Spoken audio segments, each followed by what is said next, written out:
being named Civilian of the Year was shocking, surprising, and humbling. It's so incredible to be part of this amazing agency, surrounded by so many incredible people, and to be empowered to do the good work that we were able to get done last year. And to be singled out of this incredible team was a little embarrassing, actually, but it was great. It's very heartwarming. I was told that they chose me as Civilian of the Year because of basically the high quality work product that we were able to put out from a recruitment standpoint for the year. So 2021 was my first full year with the Village. I started in November of 2020, so I'd only had 6 weeks or so, 8 weeks to learn the job and get it figured out. And then coming into 2021, we were incredibly short. And so in that 12 months of 2021, I made 23 hires between police officers, 911 dispatchers, crime scene investigators, which is about a third of our entire department.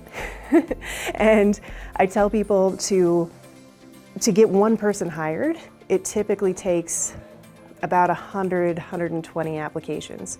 So every one of those 23 people was 100 to 1 to get that person in the door. So it's a very high work level as far as getting, every individual person hired. It's a lot of work to get one person from application all the way through to their hire date.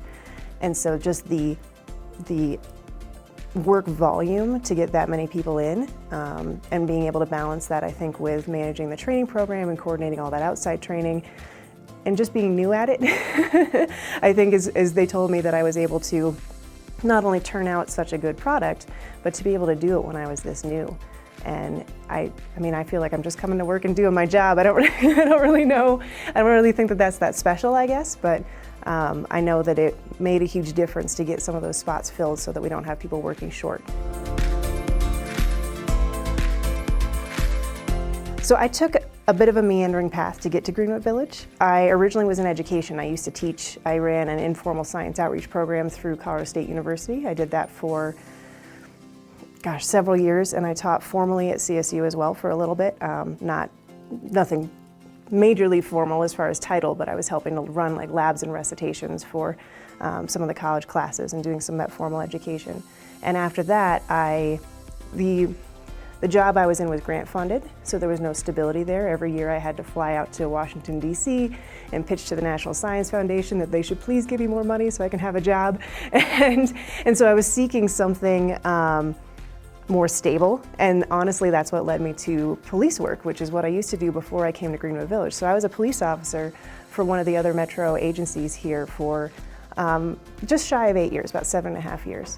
And I served there as a field training officer, and I was an instructor in everything except for driving.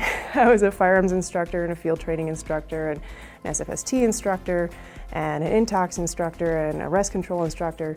And so I had this real passion for teaching. And I was able to, when I left my boots on the ground position as an officer, I was able to combine my two loves of, serving the community as far as recruiting good people into this line of work and retaining the great people that we have and making sure that they have the training that they need. So it feels like this position is kind of like what I was supposed to do all along, because it feels like I've been preparing for this job my whole life. One half of my job is recruitment and hiring. The other half of my job is coordinating our training program. And law enforcement training has historically been very much, you come in, and unless it's a physical skill, you sit down, you watch a PowerPoint, and then you sit there for 10 hours and then you leave. And that's fine. There's some things that you really can't, teach other ways. You just have to watch a video or you have to watch a PowerPoint. But there's been so much progress in the field of adult education, even just over the last few years. And that's something I'm really passionate about being able to bring into our training program. And our command staff is incredible. They empower me to be very creative with it and to be very progressive with it. And so we're able to use some of this new educational theory to turn law enforcement training as we've always known it kind of on its head, and be able to deliver higher quality training with less downtime, so it's more efficient, it's more useful. Our officers are more engaged, so they're going to be getting more out of it. Greenwood Village is a really interesting agency in the sense that historically, we've never had to go out and recruit, from what I've been told. You post the job opening, people apply, great, no problem. The last few years have been interesting for every industry. And so recruiting, actually going out and recruiting people, recruiting is so much different from advertising. You can't just advertise a job and expect the best candidates to come and apply for that job. Some of them will, but you're going to miss a lot of high quality applicants if you do it that way. So for me, as far as recruiting, we're going to areas that maybe we haven't, we're going out to the academies and trying to convince these folks that we're here to see if we're a good fit for them. As opposed to, hey, are you a good fit for our agency? We need to know if we're as good of a fit for you as you are for us. It's a two-way thing. Number one, I'm looking for people who approach this job from a position of kindness.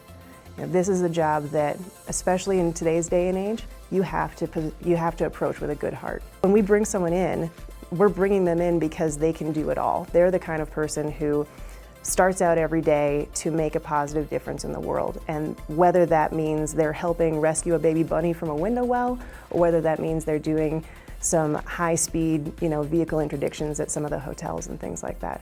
They need to be able to do everything in the city of Greenwood Village. We're very open-minded as far as people's background. Number one is customer service. We are in the customer service business.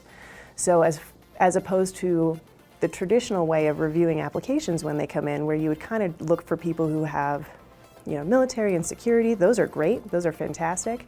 But above and beyond that, we're looking for people who have this customer service sort of background. And whether that's in restaurants or whether that's in early childhood education, it's an open-mindedness that you have to bring to the recruitment world for what is demanded of today's police officer. So I am from Colorado originally. I was born and raised here. I call Wisconsin home because that's where all my family is. So I joke that I was marooned. My parents moved down here to Colorado when my mom was pregnant with me, and then they had me and they moved back. So I got marooned here. But I love it. I love Colorado. I'm married. I have 2 cats. Their names are Mr. Torg and Barbecue Sauce, and they're just that ridiculous. They're fabulous. I'm a big outdoorsy person. I love to hike. Surprisingly enough, I only got into hiking 14ers last year because my oldest friend dragged me along because she needed a hiking buddy. It was a terrible idea. It was a great experience. We'll probably go again this year. The way that I refresh myself is I travel. I love to travel. So the first country I ever went to was Indonesia, and it was excellent. And since then I've been hooked. And so we penny pitch to put money away, and then we go have an incredible trip as often as we can.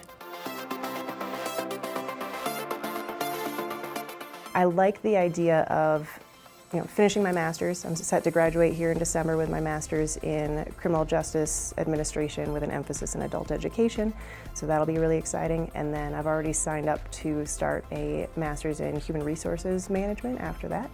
So I want to just continue being that lifelong learner and keep making myself better.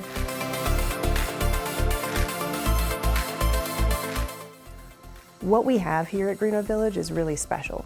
It's very unique, not just in office culture, with me being a civilian and working in an office, but as a police department, as public safety personnel. We have a very unique, very special thing here. I'm fiercely protective of it.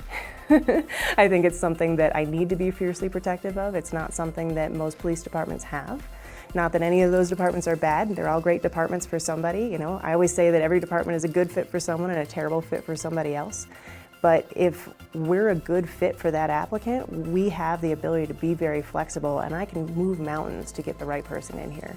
And that's something that I really appreciate, being empowered by our command staff to get creative and find those, out-of-the-box ways to either, whether it's recruitment or whether it's training, but just to serve our people, because our people serve this community, and it's a really special place to be. And whether it's someone who works in the city or lives in the city or just drives through, if they want to come see how we do this job and how we're serving our people, I would highly encourage them to do that.